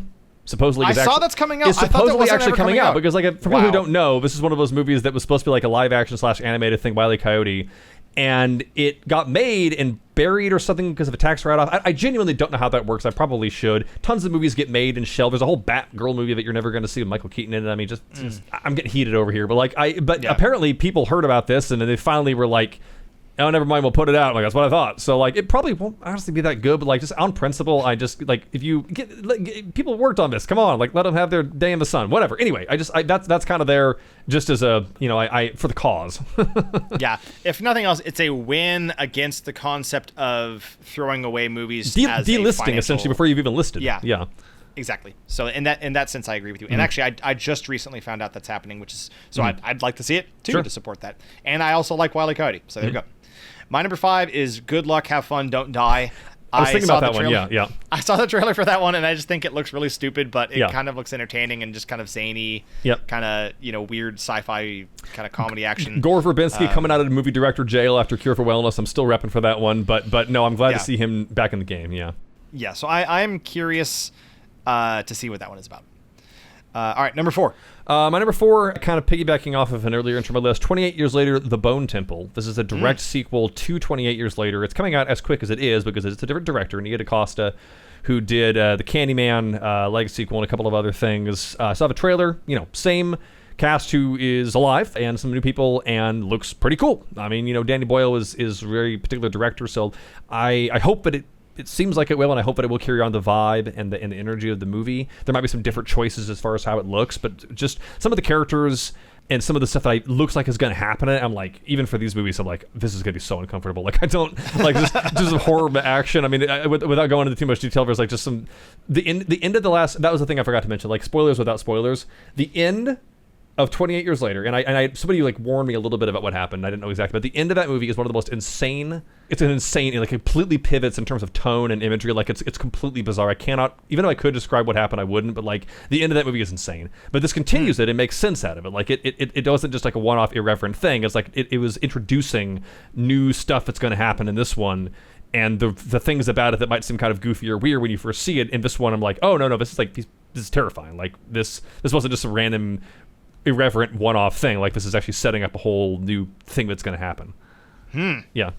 Well, speaking of terrifying, my number 4 was an Illumination Entertainment movie. So Yeah, all right. Be disturbed by that revelation. But a Super Mario Galaxy movie. I had a decent time with the first one. I enjoyed some of the cameos and stuff. I'm sure it's gonna be more of the same. I'm sure there's gonna be a lot of jokes that don't land, but I hate to say it, I'm a sucker for like seeing the Nintendo characters on the big screen and having some new characters introduced like Yoshi and Rosalina and just kind of having some more fun in that world. More of a theme park attraction type movie than anything of real substance, but I think it'll be fun enough, and getting to go with my brother is always fun to share in that enjoyment of the Mario Brothers. So we're the hats this time. Yeah. Wear the hats. There you go. Exactly. And so, I think it'll be a good time. Yeah. So for me, number 4 is I'll definitely go see that. I mean, I was kind of on the fly with this list. If I had blown it out to a full 10, that would probably be on there as well. I did have fun with the first one. For what it is, I enjoyed it. And Mario Galaxy, I mean, all the Mario games I have great memories of, but that one really just the wonder of it and the spectacle, I think that will be very well suited to the big screen. And they are kind of taking, which I think is fine for a game series this big, that these movies have been kind of taking the Marvel Universe approach of like, it's not based on anything in particular. We're just sort of picking the parts we like and like having teasers for more stuff. The Sonic movies, similar situation. It's fine. And that also means I won't really know what to expect. Maybe the plot has always been kind of thin in these anyway, for better or worse. So I think this is a great, once you cut past the inevitable questionable needle drops and little dancing things in the background, like there probably will be some pretty exciting action scenes in there. And I like the idea. What I have seen so far does interest me. Yes. number 3. My number 3 is, just as a curiosity, as sort of a chaser to the shot that was Frankenstein, The Bride. This is Maggie Gyllenhaal directing. It's a Frankenstein adaptation, but it's like Bonnie and Clyde type thing where Frankenstein and the Bride of Frankenstein are like on the run, causing trouble, or people are giving them trouble. Oh, I haven't heard about this, but that sounds kind of fun. You didn't see this? You didn't see the trailer for this? No. Oh, I think it must only play in front of things that I see. But it's Christian Bale as Frankenstein's monster, and Jessie Buckley, I think, as Bride of Frankenstein. Uh-huh. And it looks like the time period might be kind of like the 30s or something. Like they're really taking all kinds of liberties with it. But it was like, it's funny. It's like that's when the Universal one would come out. But like it looks like, yeah, it's that same kind of like Harley and Joker, Bonnie and Clyde type thing where they're kind of on the run. And the feds or the cops or whatever after him, and they're doing Frankenstein and Bride of Frankenstein stuff. And I don't know.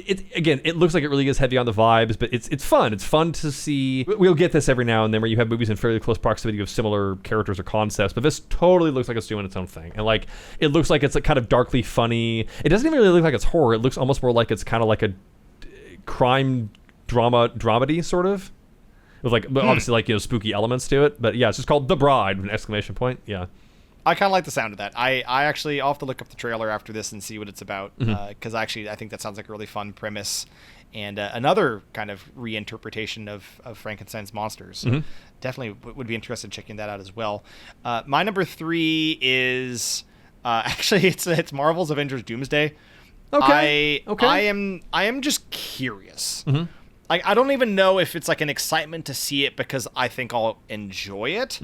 It's more just like, what are we doing? Like, we're doing another Avengers, and now all the commercials and teasers for it is like, it's kind of almost demonstrating that Marvel doesn't have a lot of confidence in the new Avengers they've tried introducing since Endgame. So they're basically undoing like everything. Like, they're showing that Thor is coming back. They're showing that Captain America is coming back. It shows like kind of almost like a lack of confidence. Really is, I guess, what I'm getting at here. But at the same time, it's like, I don't know if this is going to be like a train wreck or if it's going to actually do some stuff the way that the other Avengers movies did, where I actually thought it was like really cool or they had these really neat moments.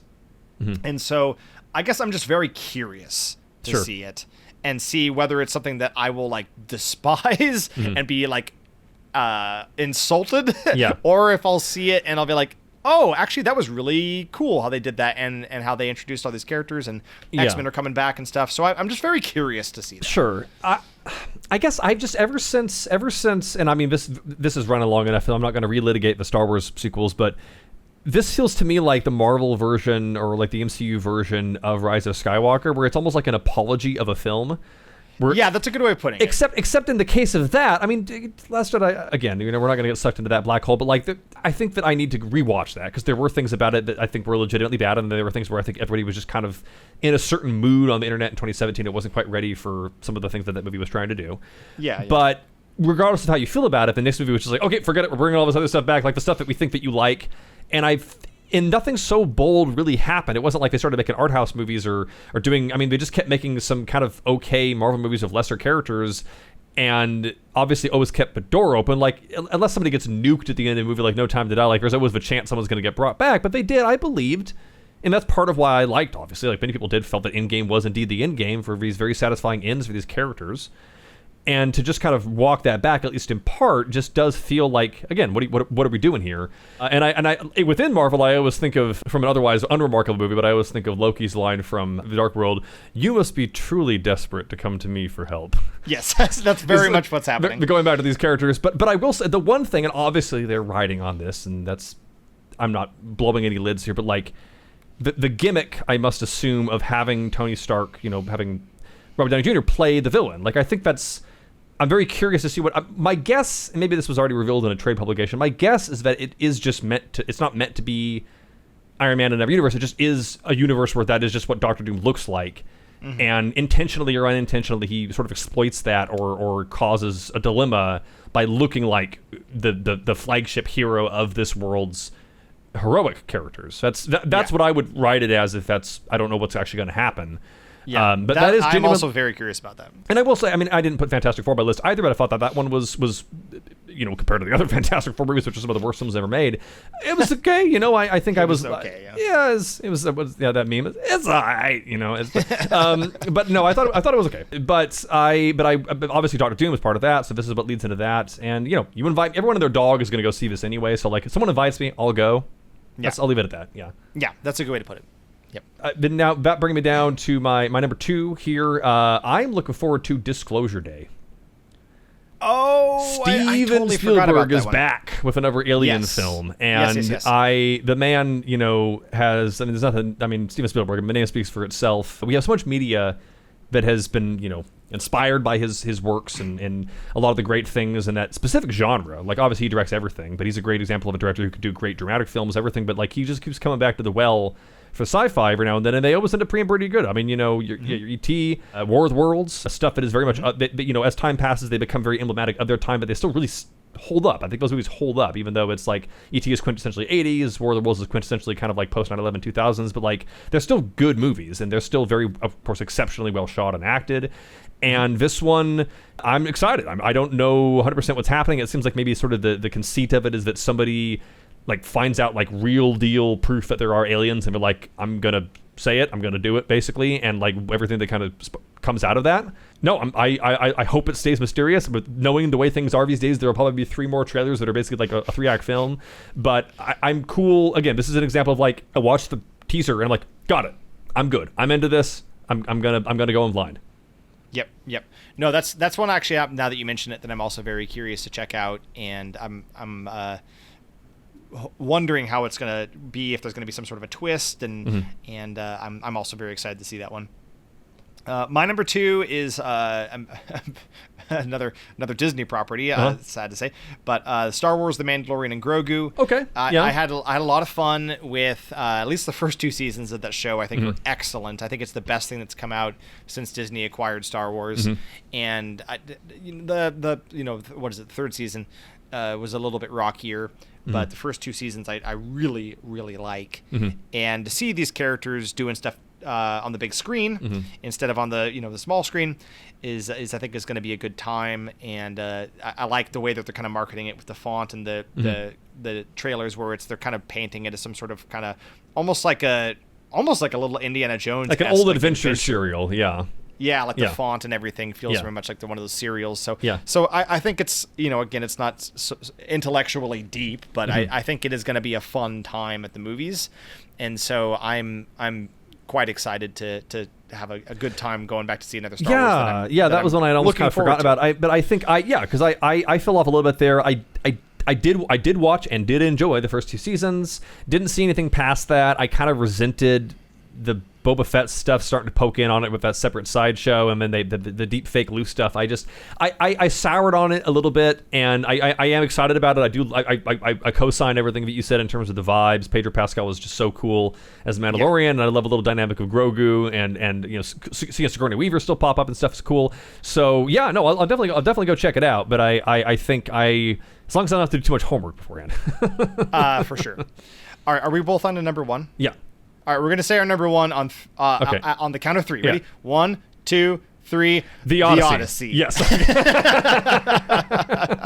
Yes. All right, you're gonna say it much more eloquently. We're those than guys. Me, so go ahead and describe it. Yeah. No. I mean, the Odyssey is the Odyssey. One of the greatest epic stories, been adapted tons of times, but it's always a task. Like that, the name itself has become synonymous with an enormous, arduous work or endeavor. So I think Christopher Nolan is an interesting pick for it, because he does do movies that are very grandiose and epic, but they're usually rather cold, and he doesn't like to do a lot of CGI, and is very particular and practical.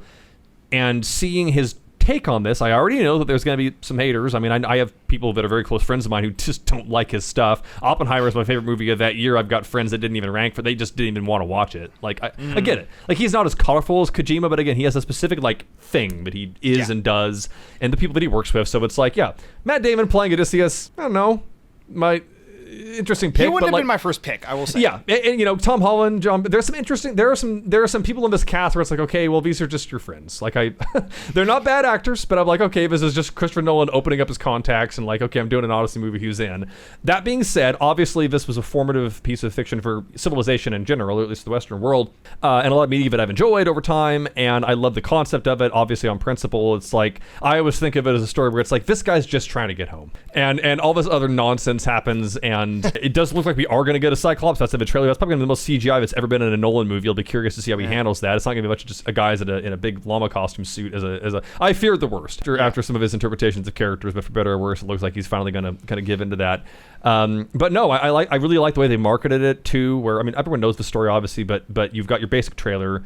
And then the one that so far I think is only in theaters, where I saw it in front of Avatar, it's just straight up a scene or a condensed scene. It was of like them. 5 minutes long. It was like a short film. It was like the Trojan horse scene, which is like the one. I mean, there's like it's almost kind of like an anthology, like the vignette. He goes on all his little things when he's trying to get back.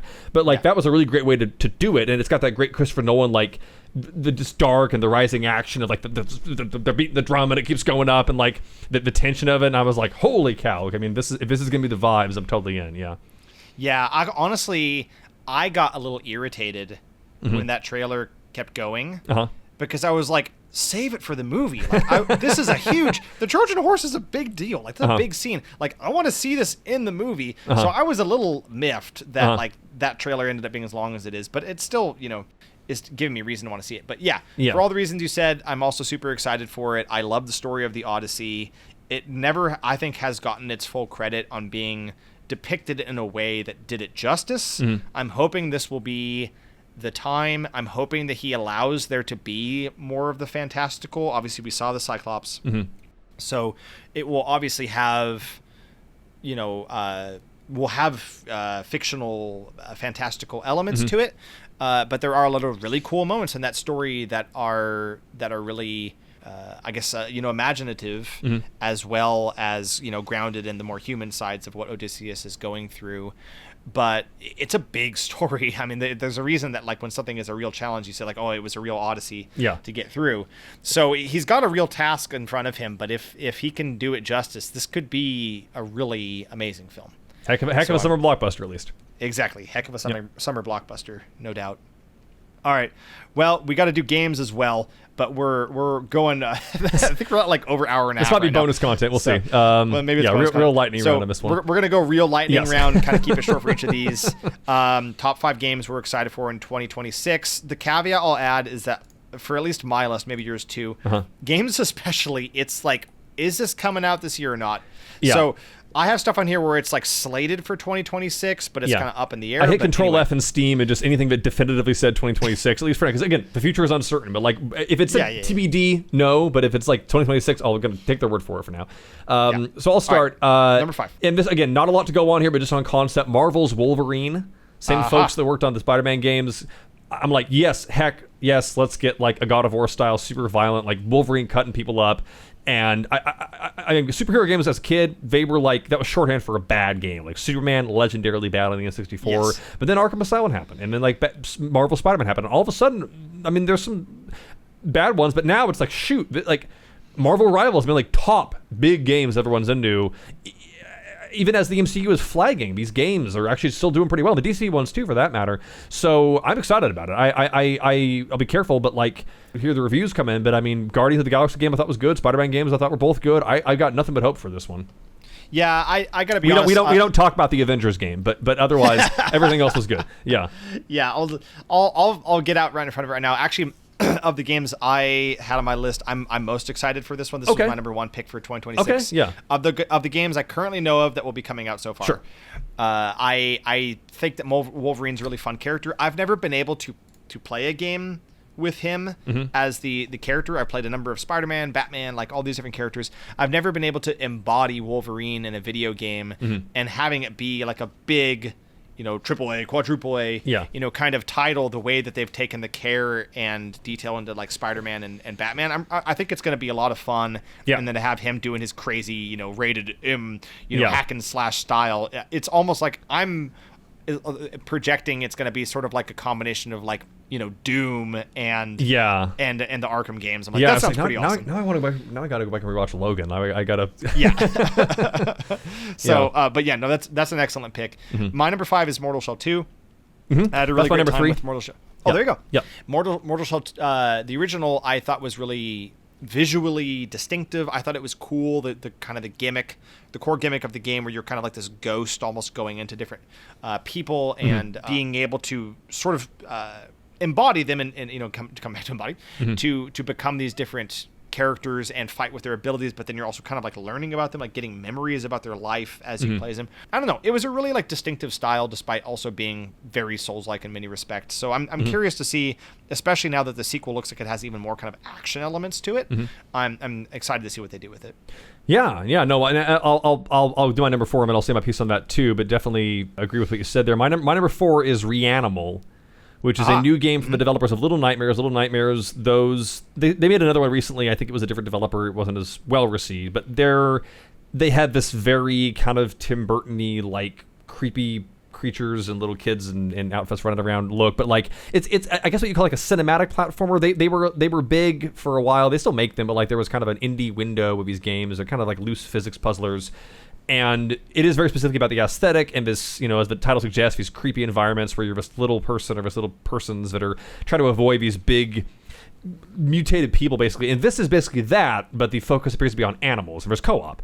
So, again, I'm trying to go in blind. I don't know much about it. I played a little bit of a demo, but it seems like you wash up on an island of these little creepy little kids, and there are these mutant things that are always trying to get you, and in each area that you're in, you have to like move a box over here or like find some way to get through your environment, and not knowing when something is going to come and get you, and like fix camera angles, and like it's very it's kind of like whimsical horror, I guess I would say.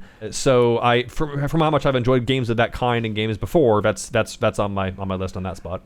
I'll see if I can work up the courage to play the co-op with you. Yes, well, we can work into it. With Little Nightmares 3 has a similar engine, so that could be training wheels. Yeah. Yes. Yeah. Sometimes I need that. Yep. Nice. Your number 3? Yeah, my number 4 is Stupid Never Dies. I think that is a fun kind of throwback to kind of how would you describe that? Like early 2000s DMC kind of punk action. Yeah, I was looking at an article the other day that was talking like different aesthetics, and there is a name for that. It's not Metro, it's not Fruity or anything, obviously, but like, yes, it is very much of that like colorful mall, I guess maybe like mall goth, or like that's what I might call it. But no, I totally vibe with that too. Yeah, no, I'm cautiously optimistic about that one as well. Yeah.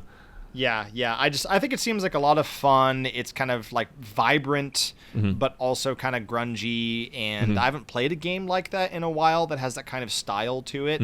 I guess maybe like DMC5 is minorly similar, but this one's not on my list. But Romeo is a Dead Man is by another is a similar thing where it's like this ridiculously colorful sci-fi, violent, goofy thing. Like action games, like Souls-likes are big these days, but like let's get some action games in here. Like just we don't have to worry too much about dodging, just start cutting people up. Exactly. So no, that one looks fun too. Yeah, my number 3, Mortal Shell 2. I will say super hype trailer. I liked the first one was good, not great. It was good. It was a very simple. It was more focused.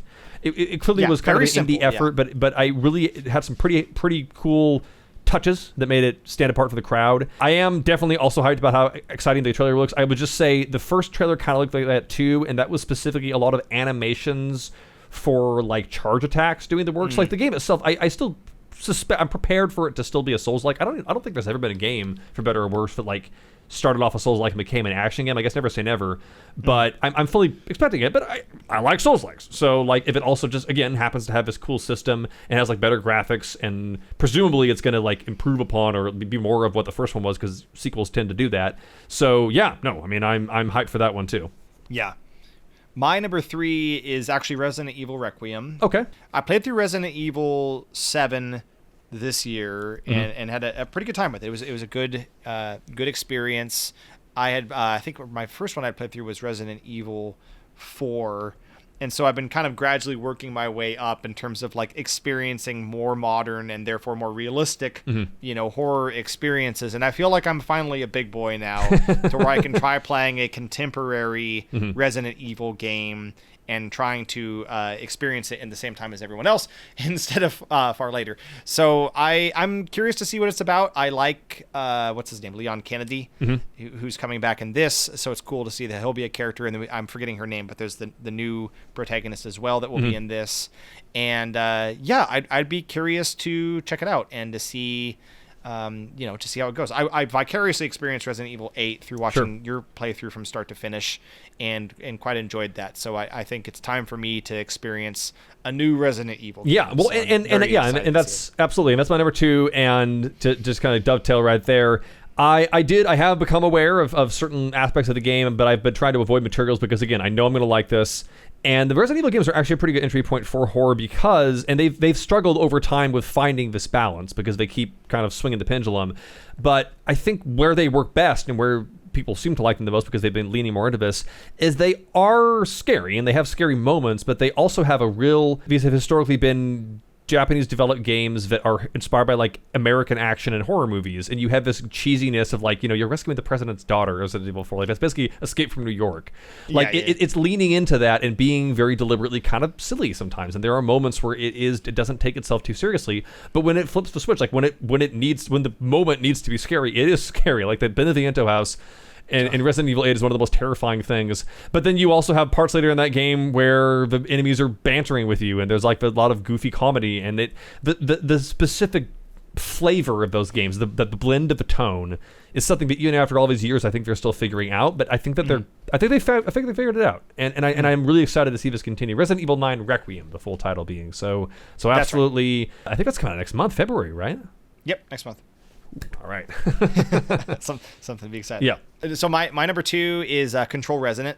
Okay. I'm very much looking forward to that one. I had a great time with the original Control, and any game that allows me to smash stuff with a big hammer, I'm very excited about. So yes. Combining sort of these trippy, what Control did with the creative visuals and kind of world-bending physics and supernatural elements, doing that with this guy who's got this big old, hammer he's swinging around. It just looks like a really cool continuation of that world. So I'm very curious to see what they do with the sequel. Yeah, that's my number 1. That's the one I'm most excited for. Remedy's games I've always really enjoyed, with very rare exceptions. And this one in particular I love because Control obviously takes heavy inspiration from like the SCP Foundation, a lot of these things. Like I've always loved that concept of like this place or this organization that has access to or keeps a lid on like these things, these anomalies that exist in some way. But it really, again, the aesthetics of it, like it has this brutalist, surreal environment, and it's like simultaneously very Spartan and utilitarian and incomprehensible. But again, it also has these moments where it gets kind of goofy, and you have these little Easter eggs, and then we learn that it ties into Alan Wake, and then Alan Wake 2 is like one of my favorite games last year. And Remedy is like, they're a Finnish studio, so I always love to kind of support that too. But blowing it up, bringing it out of the oldest house and into like, I guess, New York, that's where it's set, and then focusing on a different character. It's a really good way to do it. It's like a lot of times I play sequels, and like as much as I enjoy them, I'm like, oh, these are kind of the same character, same environment. This seems like it's obviously going to have some overlap, but you are doing a new setting, a new weapon, a new character, but you can still clearly tell it's that world, it's that play style. And it does look like it's going to be kind of like a straight up melee action game. And I love those. So like you make that also this kind of sci-fi surreal horror thing on top of that, then I'm counting the minutes. Yeah. Mm-hmm. No, absolutely, yeah. No, it's going to be a fun one. I'm looking forward to it. So that means Control Resonant and Marvel's Wolverine were the two number 1s. And I know that there's going to be something Nintendo's going to come out and say, like new Zelda or new stealth Mario. Drop. Some stealth drop is going to happen, and then it'll be like, oh, later this year, and then it's totally going to flip the script, I'm sure, on this order. But still a lot of great games to look forward to in 2026. The movies we've shared as well. And so thank you all for sticking around for our countdowns. We've covered quite a lot of different movies and games from the past and coming in the future. But all in all, there's been a lot, some certainly some challenges in 2025 and some hardships and adversities, but also a lot of things to appreciate and things that we're grateful for, and grateful to all of you who've been following us and supporting us in the past year, because we've had quite a few episodes coming out as our I guess I'm losing count. Last year was our inaugural year, right? Yeah. We had block shot some stuff earlier on, but we started in mid-year, so we're. I mean, I think I'm comfortable calling this, at least spiritually, kind of a start of a second season, if only in terms of chronology. We're hoping to, planning to do a lot more of this year, and obviously in the meantime, let us know what some of your favorite favorites or least favorites of 2025 were, and what you're looking forward to in 2026, or anything else around this time period that we're in, because 2025 is now officially bygone. But we want to also we can't. There's nothing we're really bringing back right now, but we're looking forward, and we're looking forward to things to look forward to, and staying positive, and finding things that will eventually hopefully be something that we enjoy and become part of ourselves. Like I said, whether that's Donkey Kong Bananza or Expedition 33 or any of the movies that we've mentioned, or something that even none of us have touched on that means a lot to you. So that's opening that kind of space up for that kind of conversation and community is a big part of the goal that we have for this project and for our lives in general. So let's keep on keeping on. Yes, couldn't have said it better myself. All right, well, we've been your co-hosts, Kyle White and Trevor White, and we are the Bygone Bros. Happy 2026. Woo! Bye. Bye.